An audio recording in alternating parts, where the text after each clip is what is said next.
The events that make up the modern Olympic Games are largely familiar to even the most casual of viewers. Every 2 years, sports fans all over the world suddenly become experts on the likes of dressage, synchronised swimming and skeleton.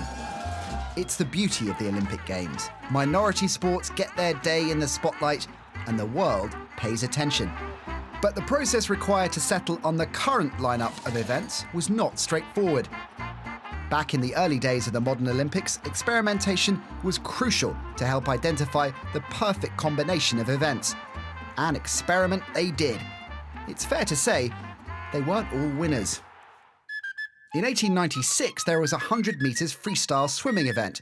Nothing strange about that, except that it was only open to members of the Greek Navy. Only 3 competitors entered, all Greek, and all sailors, obviously. The winning time was nearly a minute slower than the winner of the 100 metres freestyle for non-Greek sailors.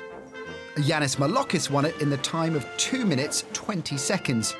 That's 28 seconds slower than Eric the Eel managed at the Sydney Games 104 years later, making him a prime candidate for the title of slowest Olympic champion ever. Still, a win's a win, and his mum was very proud. But the 100 metres Greek sailors freestyle was just the beginning. In 1900, things got weird. Seriously weird. A selection of demonstration events were given the opportunity to make their case for inclusion in the Olympic Games proper. Some of the highlights included cannon shooting and firefighting. The 1900 Games also included Olympic Games staples high jump and long jump for horses. The inaugural equine long jump champ was called Extra Dry. Its winning distance was 6.10 metres. That wouldn't even be close to a medal at the Youth Olympic Games. Must try harder.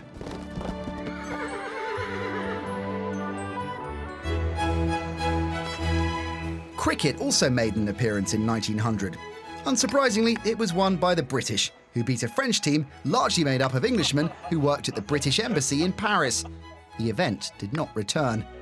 One event which did establish itself in the early years was tug of war. Between 1900 and 1920, it was a major attraction at the Olympic Games, drawing competitors from Belgium, South Africa, Denmark and Sweden, to name but a few. It was dominated by the British trio of Frederick Humphreys, Edwin Mills and John James Shepherd, who each won 2 golds and a silver between 1908 and 1920. All 3 were City of London policemen, so it's fair to say that Edwardian Britain wasn't the best time to be a criminal. But alas, like so many of the weird and wonderful events of the early years, tug of war was discontinued.